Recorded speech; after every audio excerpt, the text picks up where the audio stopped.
자, 미국 시장의 약세와 함께 삼성 SDI가 오늘도 넥스트 거래에서 3%대까지 상승이 좀 나와줬다가 좀 밀리는 모습을 보여주고 있습니다. 자, 아직까지도 결국 시장의 흐름이 아직 돌아오지 않았고요. 그리고 시장의 흐름이 돌아오지 않은 상황에서 이 2차 전지 관련된 섹터들이 오늘도 좀 약세를 보이고 있는 건데, 제가 여러분들에게 주말 동안 이야기했던 게 뭡니까? 지금 아직까진 이 지수에 대한 하락이 충분히 더 나올 만한 자리이기 때문에 아직 이 매수 관점을 보기에도 조금 더 기다려 봐야 되지만, 하지만 매도를 할 만한 자리도 아직은 아니다.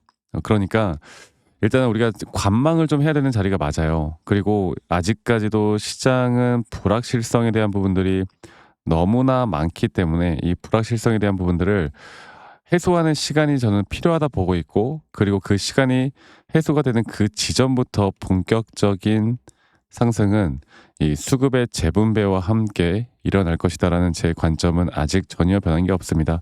자, 그래서 주말간 뭐 2차 전지가 지금 이제 위기다, 이것도 못 올라간다, 뭐 이런 말들이 많지만 결국에 하락하는 게 뭐 삼성의 SDI나 2차 전지가 문제가 있어서 하락하는 게 절대 아니에요. 네, 그래서 오늘 지수를 보면 오늘 지수가 다시 한번 또 갭상을 했던 거에 비해서 약세를 보이고 있고, 아직 이 저점에 대한 리테스트 바닥은 저는 끝나지 않았다 보는 게 맞고, 이 저점에 대한 리테스트 바닥이 끝나는 그 시점이 우리에게 정말 중요한 시기가 될 텐데, 지금 시장은 결국에 우리가 좋든 안 좋든 우리가 뭘 봐야 된다고 말씀드렸어요. 결국에 AI 쪽과 반도체 쪽의 흐름이 앞으로 어떻게 되어 가는지에 따라서 우리가 앞으로 시장에 대한 방향성을 정확하게 결정을 해야 된다라고 제가 말씀을 드리고 있죠.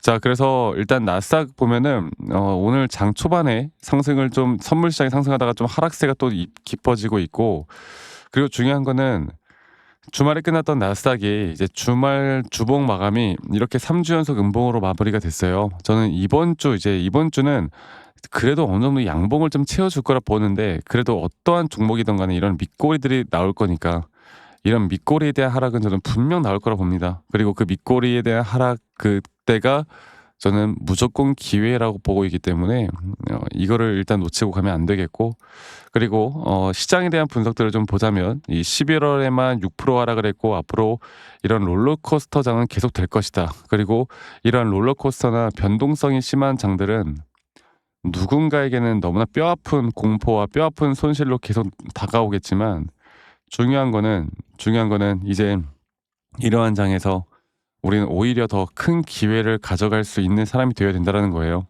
그래서 뭐 누군가 저한테 그러더라고. "아니 2차 전지를 보는데 왜 자꾸 AI 거품론을 이야기하느냐." 근데 여러분들, 시장은 결국에 AI 쪽의 흐름에 따라 움직이고, 이 AI가 만드는 시장의 상승과 조정이 결국에 시장의 큰 움직임을 만들고 있고요.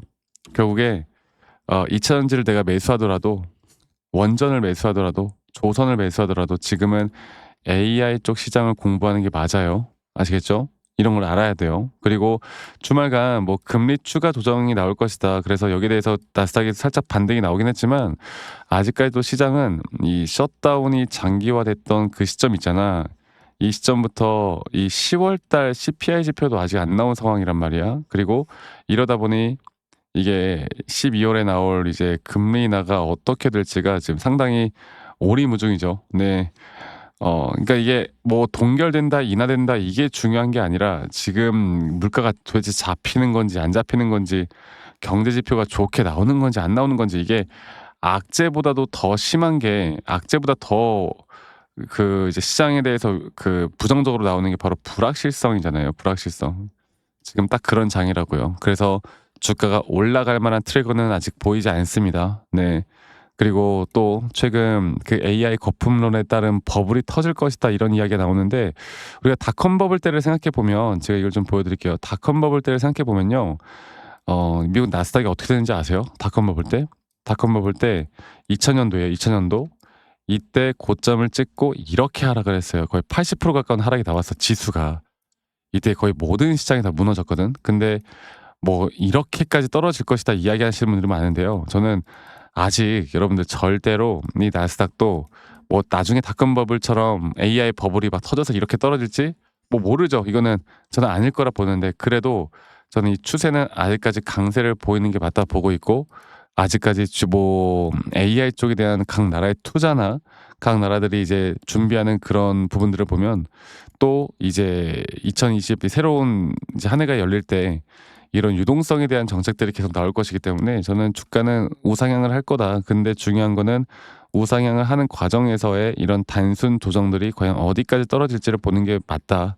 이걸 우리가 알아가는 게 중요하다. 말씀드리고 있습니다. 그래서 오늘도 지금 삼성전자나 SK하이닉스가 좀 강세를 그래도 좀 보이고 있는 가운데 삼성전자도 마찬가지고 SK하이닉스도 마찬가지고 이 가운데 2차 전지가 또 하락하고 있죠. 그러니까 아직까지도 이런 이 특정 종목들에만 수급들이 쏠리고 있단 말이야. 그러다 보니 거래량도 붙지 않고 있고 이게 인기가 없는 상황이죠. 근데 이거는 언젠가 분명 다시 돌아옵니다. 이 세상에 영원한 건 없어요. 네. 그래서 제가 보면은 삼성의 SDI 보면은 지금 제가 보고 있는 관점들은 아직 전혀 변한 게 없고 우리는 이 장기 파동에 따른 3파 고점 구간까지 무조건 끌고 갈 것이고 이 구간이 나오기 전에 현재 나오는 4파 조정 단계가 어디까지 떨어질지에 대해서 제가 항상 인지해야 된다라고 말씀드리고 있는 게 그냥 내 주가는 항상 오르기만을 바라다가 떨어지다 보면 이성적인 판단하기 힘들잖아. 그래서 저는 아직까지도 하방으로 조금 더 열려 있다고 이렇게 말씀드리고 있기 때문에 이 정확한 매수에 대한 타점이 나오기 전까지는 지금 이 구간은 이제 관망하는 자세로 홀딩하는 게 맞습니다. 아시겠죠? 그래서 저는 앞으로 여러분들과 이런 정확한 타점들을 좀 잡아 나가기 위해서 라이브 방송 그러니까 이런 대응들을 할 줄 아는 사람들 많이 누군가는 50% 수익을 볼 때 100%에서 200%더 가까이 수익을 크게 볼 수가 있는 것이다 이야기 드리잖아요. 그래서 제가 이제는 타점 위주로 가져가야 되고 이런 라이브 방송을 하거나 영상을 좀 빠르게 찍을 거고 또 이게 장, 중, 평일날 갑자기 언제 터질지 모르기 때문에 이런 영상을 뭐 일하시면서 계속 보기가 힘들기 때문에 제가 여러분들에게 다이렉트로 제가 다이렉트로 문자로 이런 정말 중요한 매수나 매도에 대한 타점들이 나올 때 제가 안내를 해 드릴 예정이에요. 아시겠죠? 그래서 이 밑에 있는 제 개인 번호로 여러분들 삼성 SDI의 삼성이라고 남기시는 거 잊지 마시고 문자 한 통만 남기시면 되겠습니다. 그리고 남기신 분들 제가 한 분도 빠짐없이 다 저장을 좀 해 놓을 거고 제가 일괄적으로 안내를 해 드릴 거예요. 그리고 제가 이런 불특정 다수에게 관점을 말씀드리는 거는 아무 문제가 없다라고 이야기 드리고 있는데 사실 이제 그 대가를 받으면 안 되거든. 근데 가끔씩 이제 선물이다 생각하고 이제 저에게 기프트콘 같은 거 주시는 분들이 있어요. 제가 이걸 받을 수가 없습니다. 여러분들 아시겠죠? 대신 여러분들 구독 그리고 좋아요 한 번씩만 꼭 눌러주세요. 이거면 됩니다. 그리고 삼성이라고 남기시면 되겠고요. 여러분들 너무 걱정하지 마시고 네 지금부터 이런 정확하게 우리가 이제 타점들만 잘 잡아 나가면 삼성 SDI는 무조건 올라갈 거예요. 네 시장을 결국 분석하는 게 너무나 중요하고요. 저도 주식 초보 시절에 이런저런 거 정말 많이 공부하다가 제가 빚도 많이 져보고 아무도 알려주는 사람이 없다고 했잖아요. 근데 제가 첫 번째로 시장을 공부하고 나서 두 번째로 나만의 기준과 원칙을 지키고 나서 저는 그때부터 분명 달라지기 시작했어요. 제가 이런 노하우들을 함께 같이 만들어 나갈 거니까 이 부분 꼭 참고해 보시길 바라겠고 또 영상 말미에 제가 어떤 식으로 매수 타점을 잡고 어떻게 매도 타점을 잡아 나가는지 또 앞으로 어떠한 종목들을 잡아 나갈 건지 여기에 대해서 한 번 더 이야기를 해드리도록 하겠습니다. 여러분들 영상 끝까지 꼭 시청하시길 바라겠고요. 지금부터 제가 더 중요한 내용들 말씀을 더 드릴 거니까 많은 좋은 인사이트들 받아가시길 바랄게요. 아시겠죠, 여러분들? 자, 제가 그 이제 매수나 매도에 대해서 우리가 기준이라는 걸 잡을 때 우리가 과연 하나오션을 좀 예를 들어서요. 이 하나오션에 대해서도 제가 저희 구독자분들과 또 저희 구독자방에서도 계속 함께 또 같이 이끌어가는 너무나 좋은 종목인데 제가 이거를 저점 바닥부터 어떻게 잡아왔었는지 그리고 이 저점 바닥을 우리가 어떻게 판단을 하고 이 저점 바닥부터 끌고 오는 이런 흐름 안에서 우리가 이제 또 개미굴이다 불리는 구간들 또 이런 기준과 원칙에 대해서 어떻게 봐야 되는지를 한 번 더 좀 말씀을 드리도록 하겠습니다. 사실 제가 2024년도 10월 달에 나왔던 이 저점도 그렇고요. 2013년도 11월 달에 나왔던 여기가 중요했었는데 여기서 주가가 반등이 나왔다가 한 번 더 주가를 떨어뜨리는 특히나 이런 저점을 이탈하게 되면은 개인 투자자분들은 이런 저점 이탈 구간에서 다들 흔들릴 수밖에 없습니다. 자, 그런데 우리가 중요하게 봐야 되는 건 이런 저점 이탈이 어떤 타점에서는 분명 정말 마지막 매수에 대한 시그널일 수 있다. 이걸 알아야 되는데요. 이때도 마찬가지로 제가 저점이 이탈이 되는 주가의 가격의 하락이 계속 나오는 구간에 분명 주가에 대한 가격은 하락이 나왔지만 이런 RSI가 올라가는 상승에 대한 다이버전스가 걸리면서 이제 이 구간만큼 2024년도 여기 구간만큼은 이제 우리가 무조건 끌고 가야 하는 구간이다. 그리고 상승에 대한 임펄스 파동으로 상승에 대한 파동은 항상 이런 어떻게 보면 등락폭들이 계속 반복되는 거고 이런 등락폭들에 대해서 우리가 단기 고점과 저점들을 잡아 나가는 게 중요한 건데요. 지금 하나오션 같은 경우도 분명 고점 뒤에 조정, 고점 뒤에 조정, 앞으로 이런 것들이 계속 반복되면서 흘러갈 겁니다. 자, 그리고 또 제가 이전에 이 휴림 로봇이라는 종목을 좀 보면서 말씀을 드렸었는데 휴림 로봇 또한 이게 10월 23일이에요. 2024년도 10월 23일. 2024년도 10월 23일에도 주가가 횡보를 하다가 한 번 더 저점 이탈이 나오는 구간에서 볼게요. 주가의 가격은 하락했지만 이런 RSI 저점이 올라오는 상승에 대한 다이버전스가 나온 이후로 여기부터 어떻게 되어 가고 있습니까? 추세를 따라서 계속 등락폭은 정말 크게 나오지만 이 추세를 깨지 않는 선에서 주가는 급등이 나오죠. 우리가 이런 것들을 저점 매수를 내가 어떻게 해야 될까를 알아가는 게 정말 중요해요. 그리고 제가 이 휴림 로봇에 대해서 다시 한번 이야기를 드려보자면 이게 조정 구간들이 계속 크게 나오잖아. 그러니까 조정 구간이 우리가 주가를 막 상승 구간으로 만들어 준다 하더라도 이런 구간에 대한 저점이 확실한 매수에 대한 저점이 나온 뒤에 하나의 임펄스 파동 또 조정 이렇게 또 큰 하나의 임펄스 파동이 이렇게 있는데 이 작은 파동 안에서도 고점과 조정 이런 것들이 반복된단 말이죠. 그리고 이거를 아마 많은 분들이 이렇게 생각할 거예요. 자, 제가 예시를 들어서 여러분들께 좀 말씀을 드려보자면 이런 저점 바닥이 나왔어. 지금 여기서부터 지금 볼게요.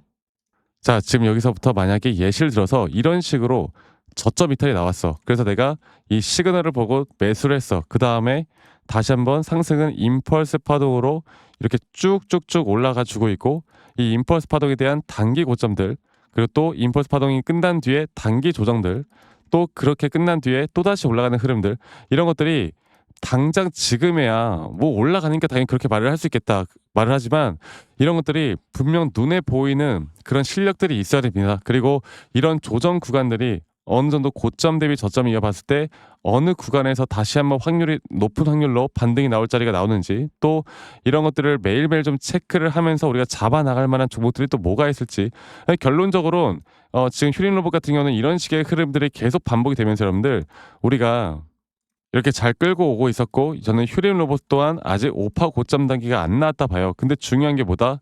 바로 우린 이제 이런 저점 바닥에서 나오는 종목들을 알아갈 필요가 있고 제가 이런 확실한 저점 매수에 대한 부분들 또 시장에 대한 흐름에 따라 앞으로 주목해 볼 만한 섹터들 또 이런 종목들을 여러분들 우리 구독자분들과 같이 함께 찾아 나가고 있습니다. 그래서 제가 여러분들께 다시 한번 말씀드리겠지만 이런 종목들 또 이런 우리가 히든 종목이라고 할게요. 저희 구독자방에도 많이 참여하시고 이런 히든 종목들에 대해서 좀 공유받고 싶다라고 하시는 분들 제가 정말 보고 있는 몇 가지 종목들을 같이 좀 공유를 해드릴 텐데 이런 히든 종목에 대해서 공유받고 싶다라고 하시는 분들은 밑에 있는 번호로 저에게 히든이라고만 저에게 문자 한 통 남기시면 되겠고 이러한 것들이 여러분들에게 앞으로 종목도 종목이겠지만 여러분들 스스로 타점을 잡아 나가고 이런 종목들이 앞으로 올라가는구나 이렇게 매수를 하는 거구나 이런 방법과 노하우들도 알게 될 수 있는 아주 좋은 기회일 겁니다. 여러분들 히든이라고 문자 남기시는 것도 잊지 마시고 많이 꼭 참여하시길 바라겠고요. 제가 앞으로 이런 좋은 내용들과 좋은 타점들 또 좋은 영상으로 항상 여러분들과 같이 함께 해 나갈 테니까 제 영상도 많이 시청해 주시고 구독, 좋아요도 한 번씩만 눌러주시고요. 제가 앞으로 여러분들과 계속 이런 좋은 흐름 만들면서 우리 수익 같이 한번 내보는 시간을 가져보도록 합시다. 아시겠죠, 여러분들?